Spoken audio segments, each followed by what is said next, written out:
Dr. Milton Friedman.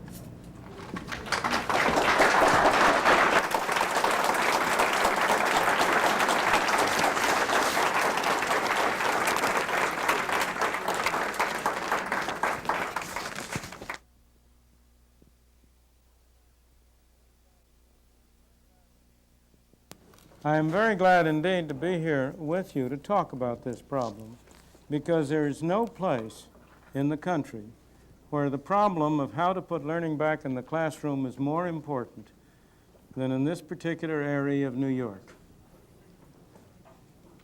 I need spend no time whatsoever on the proposition that the state of schooling, elementary, secondary, higher schooling in the United States is deplorable. That evidence is available for all of us to see. It is a conclusion that all of us recognize and are aware of. At the lower levels, we have seen problems arise, particularly in the major cities and particularly in the inner cities. We have seen problems of discipline, problems of schools becoming places for keeping people rather than for schooling and educating people. Throughout the country, SAT scores, college board scores have been going down for some 15 or 20 years. At every level, we have a deplorable state of our present educational system. And as I say, I need spend very little time over the fact that it is a problem about which we should be very much aware and about which it is essential to try to do something. There are two fundamental questions. The first is why? What has happened? Why is it that education in the United States today is in so deplorable a state? And of course, the second question is, what can we do about it? Is there some way in which, by taking thought and acting, we can turn the direction of movement around? Instead of the problem getting worse and worse and worse, we can turn it around and get it better and better and better. I want to direct my attention first to the question of why. Why are we in this spot? And then I want to turn to the question of what we can do about it. In my opinion, there are two fundamental reasons why the problems that have developed in schooling are what they are and have developed the way they have. The one reason, the immediate reason, the reason that we can all see, is the increasing centralization and bureaucratization of schooling. Education has increasingly become centralized, has increasingly moved away from the control of the local community to the control of broader and broader communities. It has moved away from control of the parents to control by educational administrators. Now, there is nothing wrong with educational administrators. They are fine people. Indeed, some of my best friends are educational administrators. So I have no prejudice against them. But as in every area, the question is the ultimate task of schooling the children running the administrators, or are the administrators running that task? Who's in the saddle? This tendency toward increasing centralization and bureaucratization is the direct way in which the schooling problem has become worse. But it reflects a deeper force. On a deeper level, what it reflects is a change in the basic philosophy in our society on the relation between the individual on the one hand and the society on the other.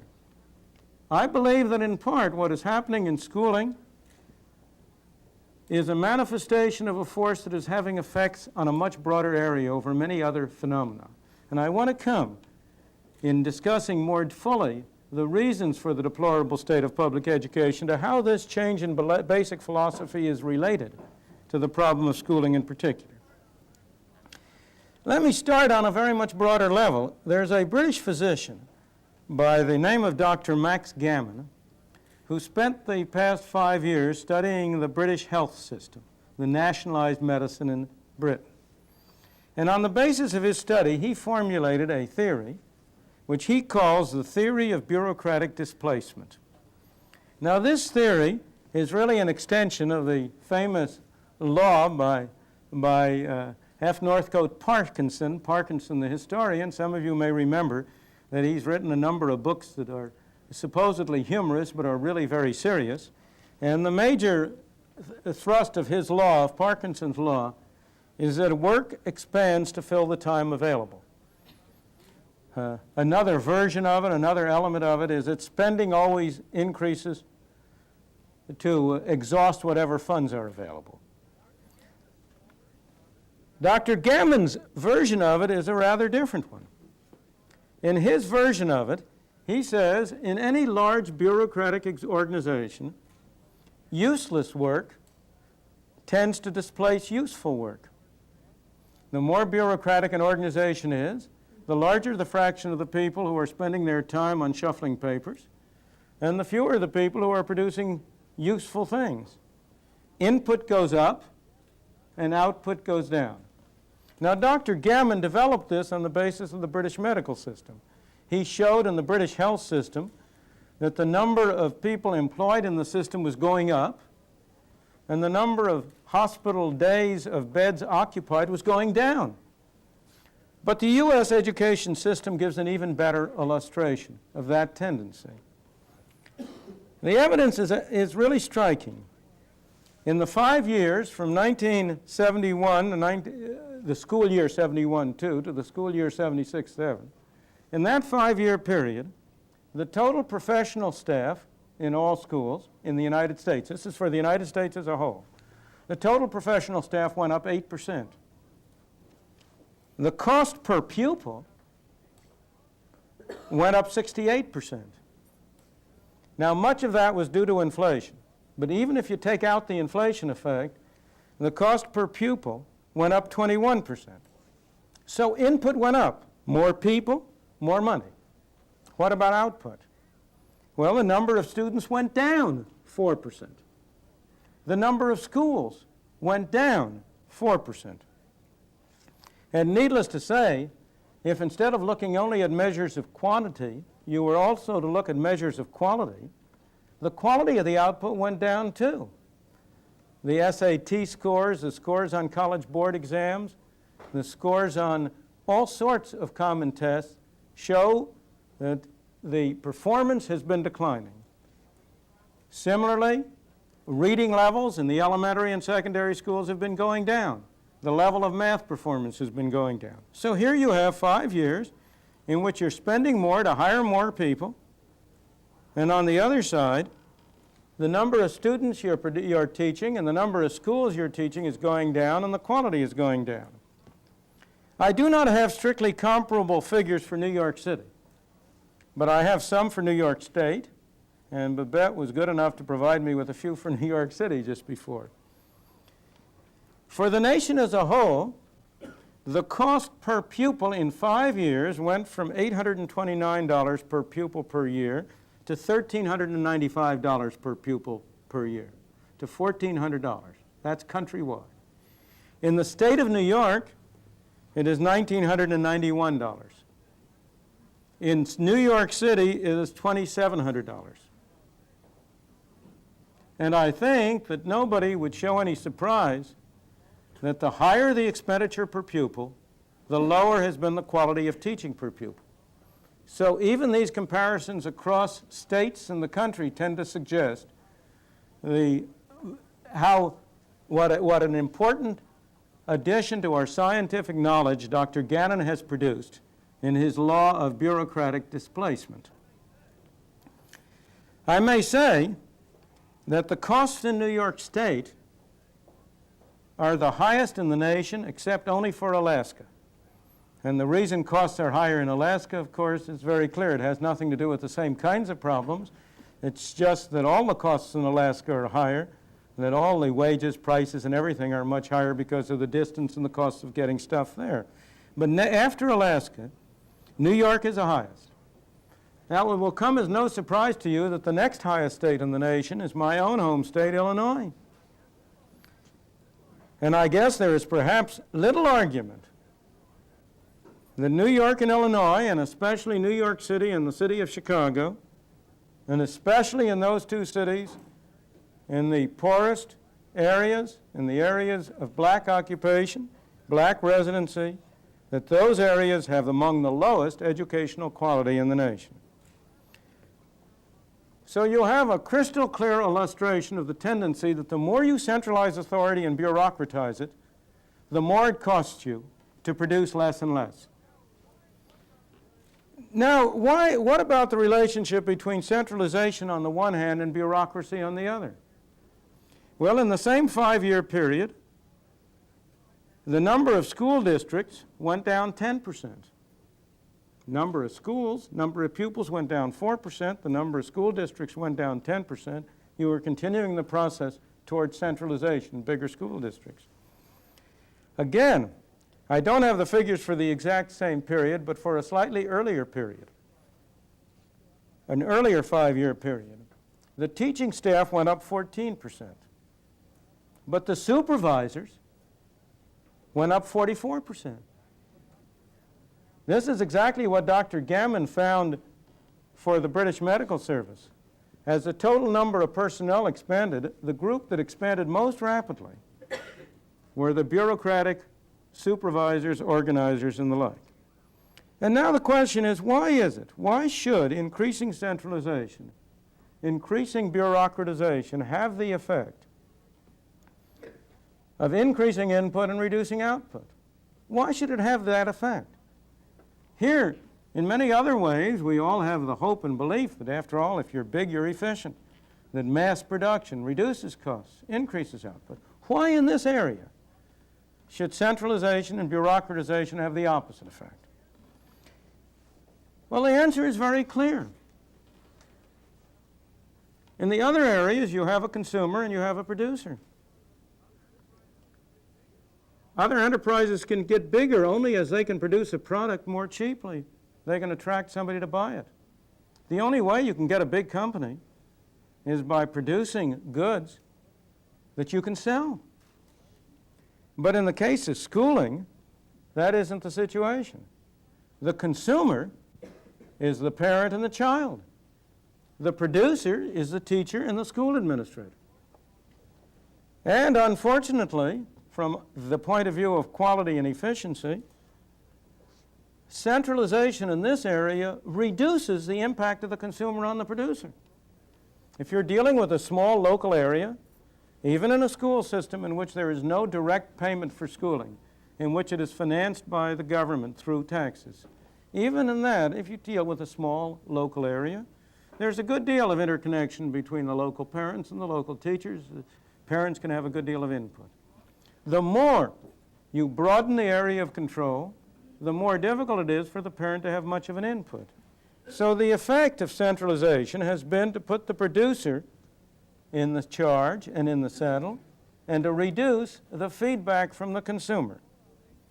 What you do is take the control out of the hands of the parents and put control in the hands of the professional educator.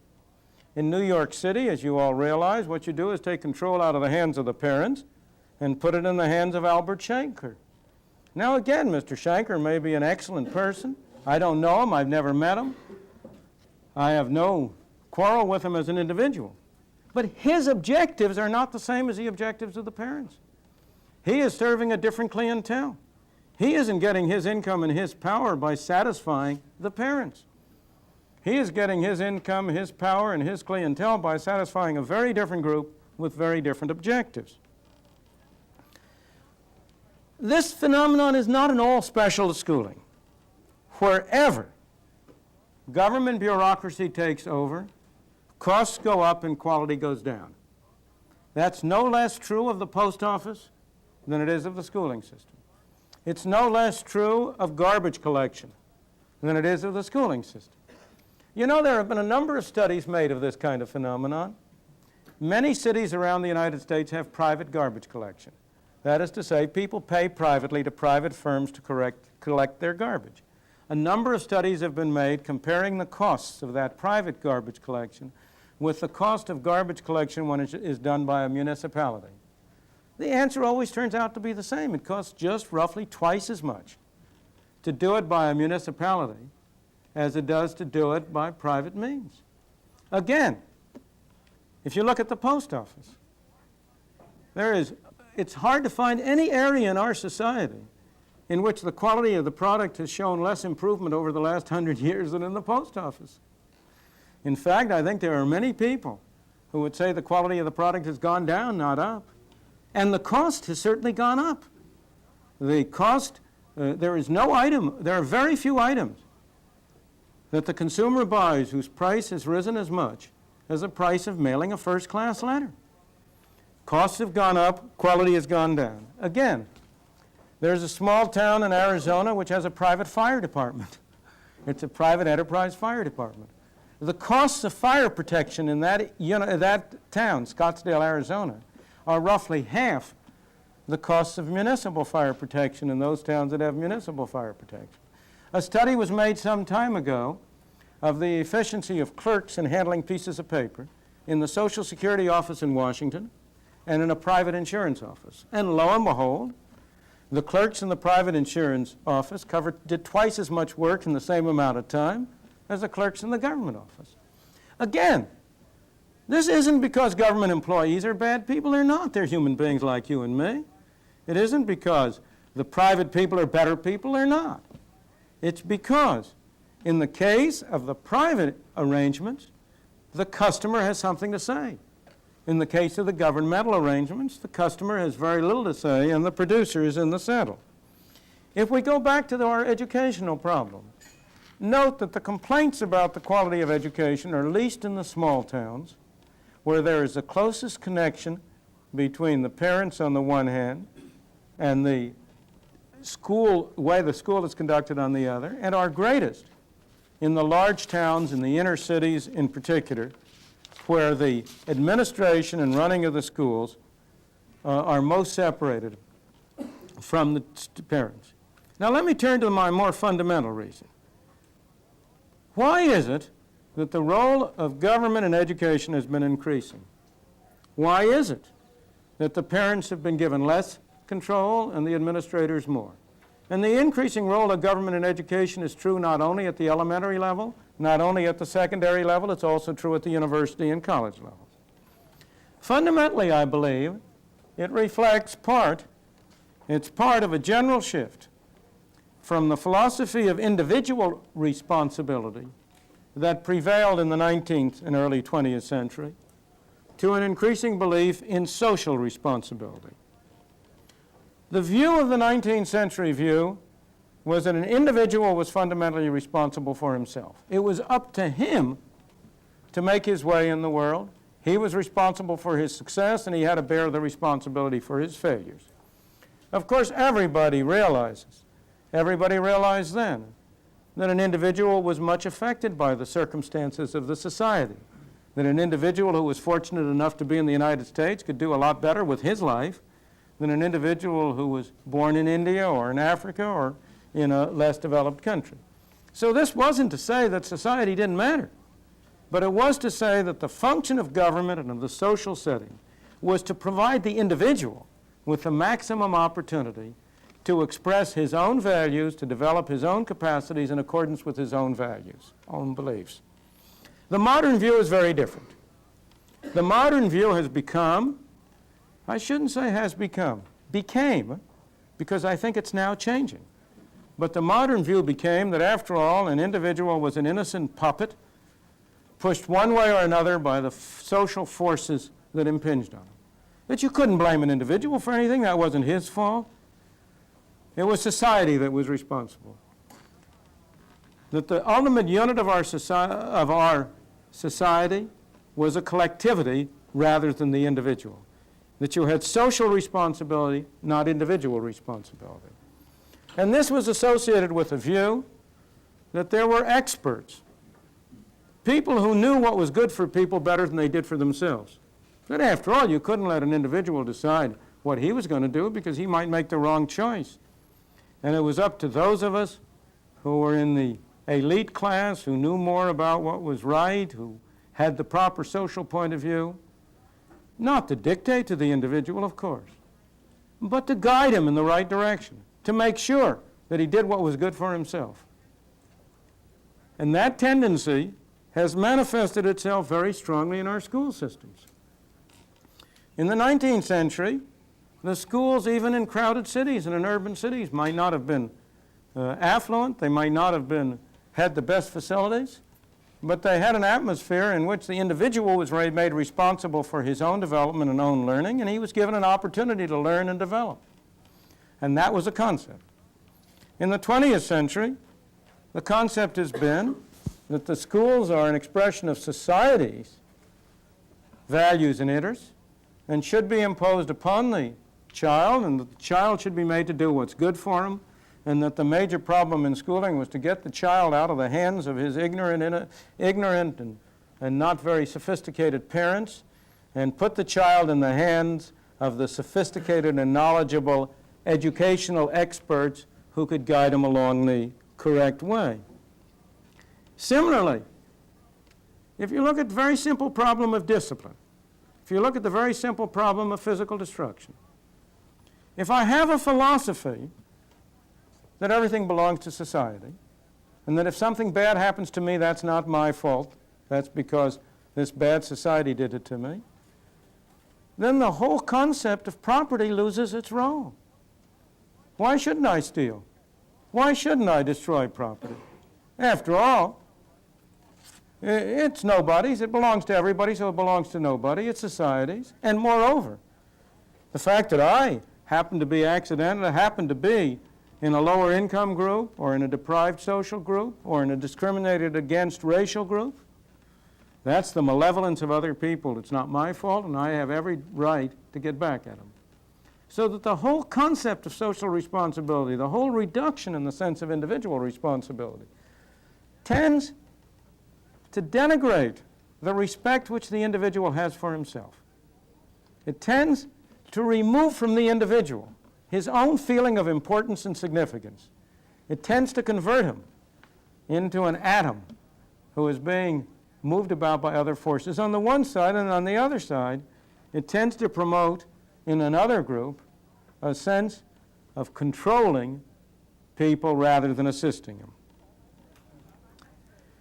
This, I may say that this shift in philosophy has been accompanied, therefore, for obvious reasons, with a shift in the whole concept of America from the concept of the melting pot to the concept of ethnic separatism. The 19th century conception was that we should become a unified nation by all of us as individuals, partaking in a common culture, a common heritage. The whole justification for governmental public schooling was in order to provide a common framework so you could have citizens who could harmoniously exist together in a single, free, democratic society. The concept today has tended to go in the other direction. I believe in a very diverse society. I believe it's highly desirable to preserve variety and diversity and different kinds of things. But it has to be a variety and a diversity within a uniform set of standards, a uniform set of institutions, ideas. What can we do about it? Let me turn to the second and the more immediately important point for action. The answer to what to do is very simple. There is no difficulty in saying what changes would alter beyond belief the character, quality, and climate of education. But the problem of how to get that done is not easy and not straightforward. The crucial problem, the problem that I feel most frustrated about, is the political problem of getting done what needs to be done. The way to bring learning back into the classroom, the way to make sure that schools are responsive to the needs of the children they have in their classroom, is to give parents more power, more control over their own children's schooling. The parents have the greatest interest in their own children's schooling. They are the ones who are involved. They are the ones who should have the power to control the kind of schooling their children have. Some of them, if they got the power, would make a mess of it. Of course. But a mess is now being made on a much broader scale. But most of them would not make a mess of it. I think that there has been a terrible tendency for some of our intellectual community to underestimate both the interest and the capacity of the citizens with whom they deal to do something for their own children and to improve the kind of opportunity that their children have. Now, how can you give parents more power? Here's a very simple scheme for doing so. It's a scheme that is very old, that I personally happen to have been trying to recommend and propose now for over 20 years. It's called the voucher plan. And this plan is a very simple one. It says you're a parent, you're sending your children to school, the government is providing public schools for your children to go to. If you decide if you would like to send your child to another school, a private school, you're saving the city money. The city doesn't have to spend, the city of New York today doesn't have to spend $2,728 per pupil to school those children who are going to non-public schools. Well, therefore, the city should say, very well, if you relieve us of the expense of schooling your child, we will give you a voucher, a piece of paper, worth a certain sum of money, which you may use for one purpose and one purpose only, to pay the cost of schooling your child in any school you want to go to. Now, I say the city of New York would save $2,728, but I want to make this proposal attractive to everybody, and I think it would be very attractive to parents if instead of their getting a voucher for $2,728, they were to get a voucher for $2,000 or $1,500 or $1,000. In the usual rule, I would estimate that to have schooling provided privately of better quality would cost half as much, so that if you gave parents $1,500, they would be able to acquire with that better schooling than they're now getting for the $2,700 that is being spent on their account.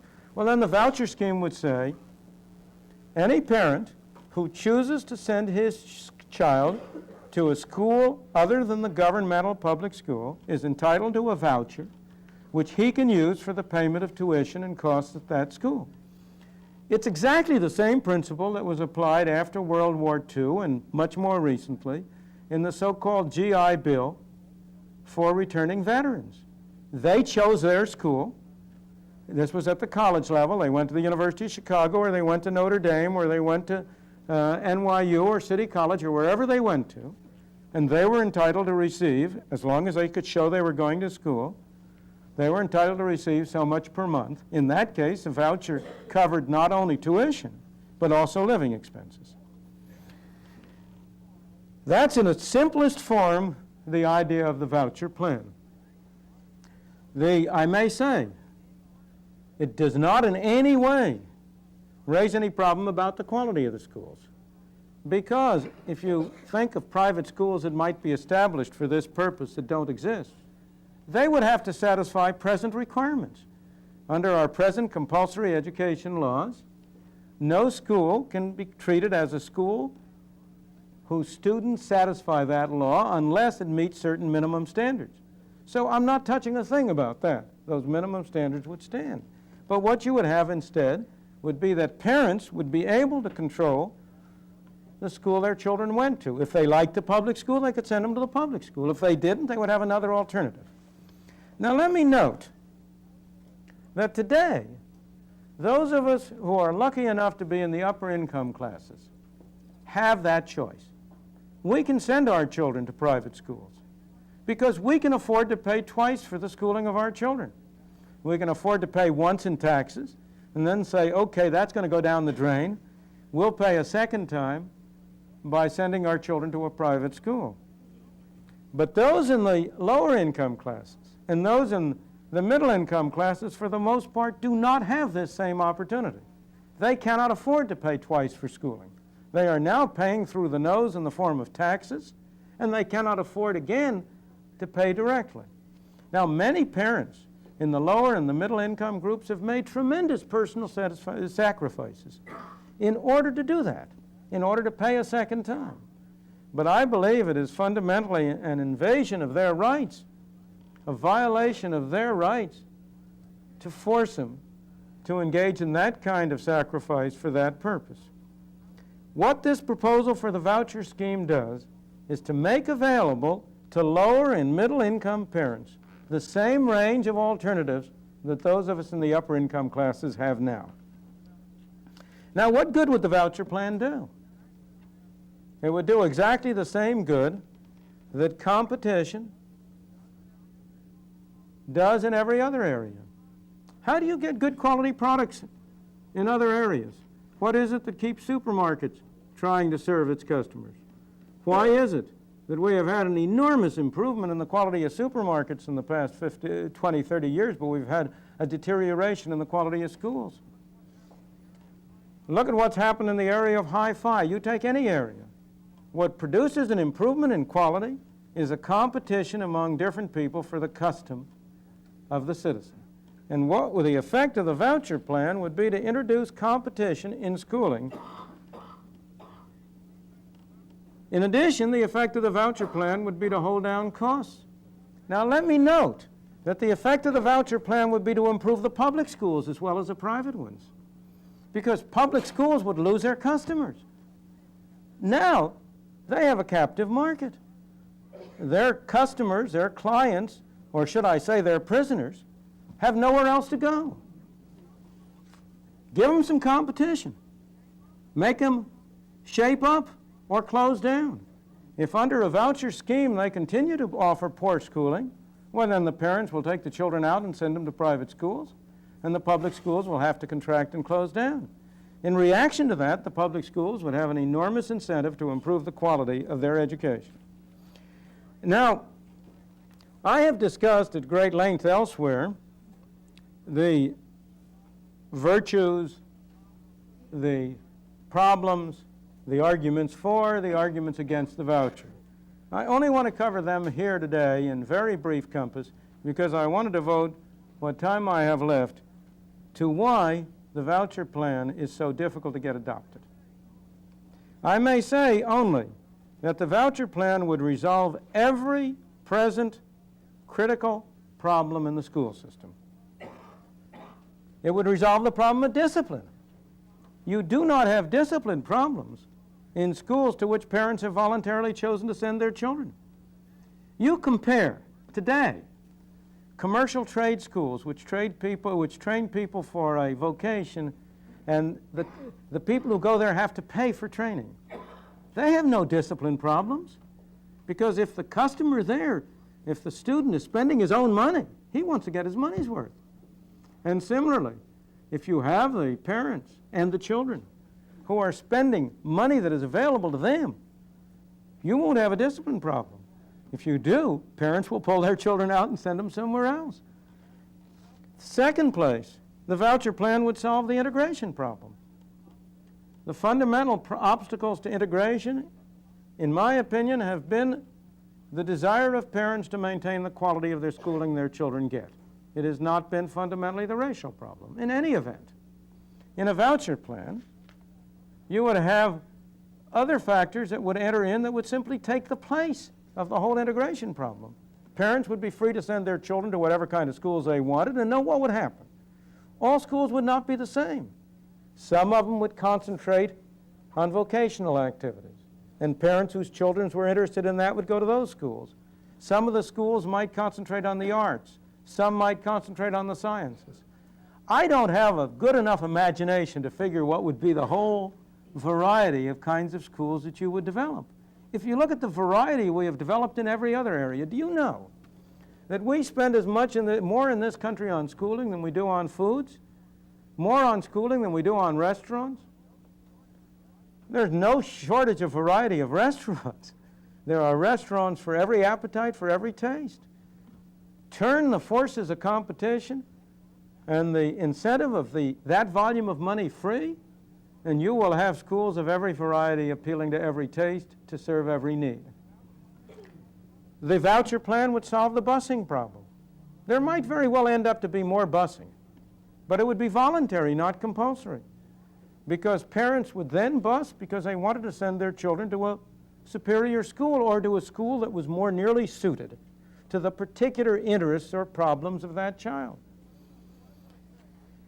So as I say, I think that this plan would resolve all of our present critical problems and would not itself raise any other problems of major importance. But as I say, I have discussed all those advantages and disadvantages elsewhere, and I want to go rather to the question.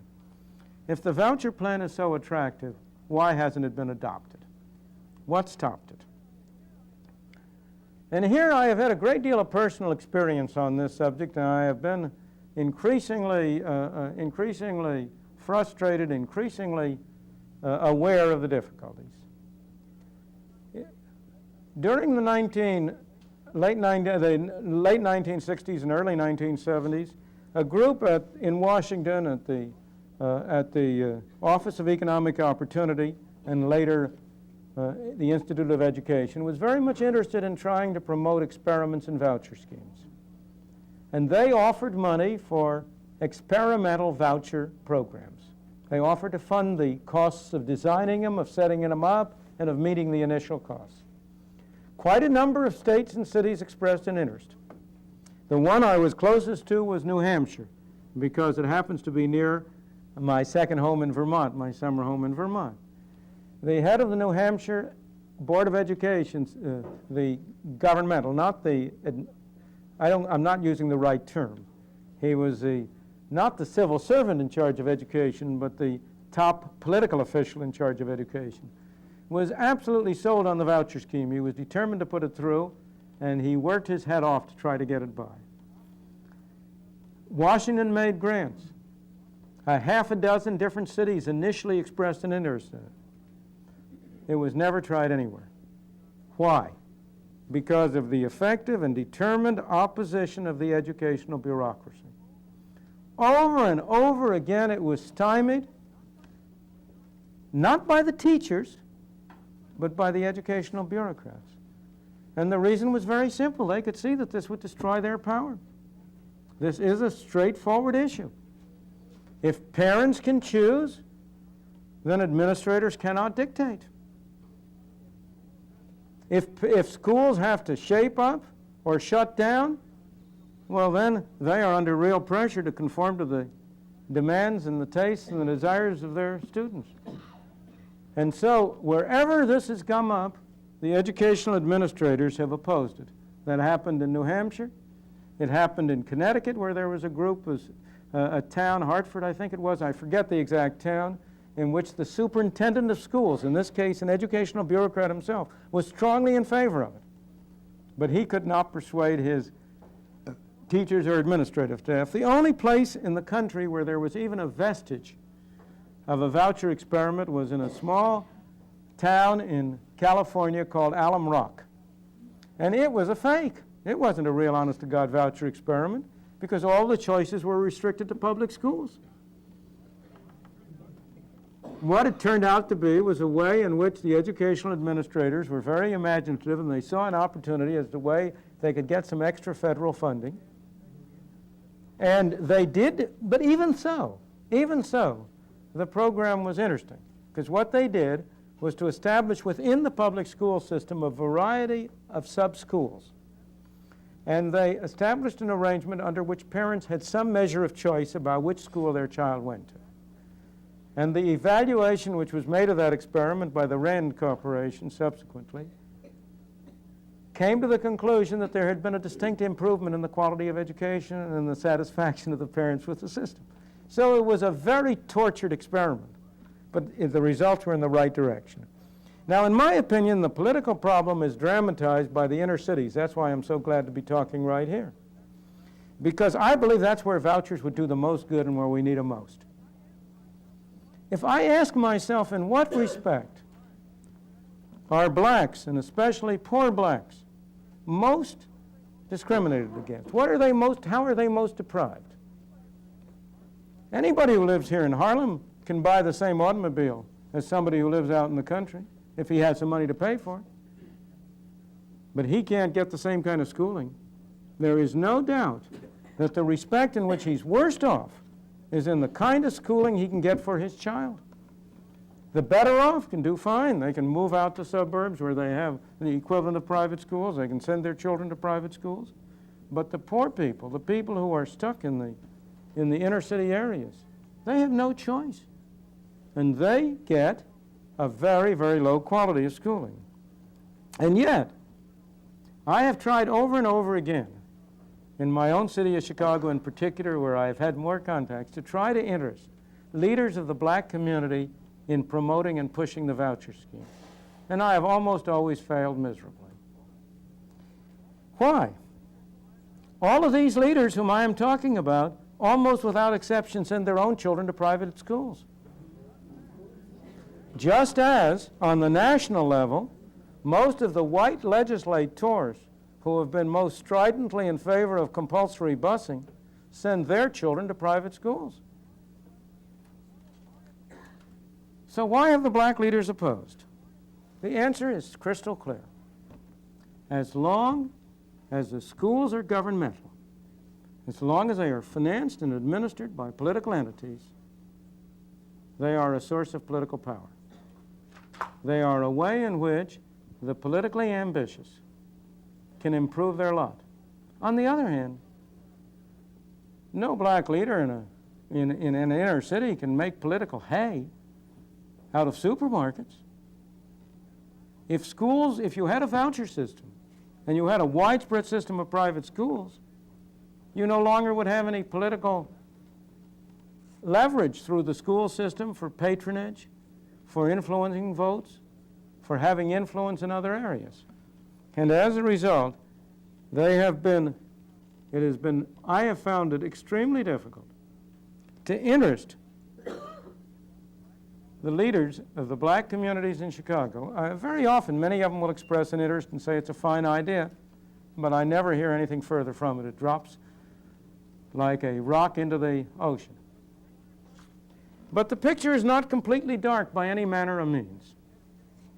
As the educational problem gets worse and worse, there is more and more clamor to do something about it. Not only here in New York, but throughout the country.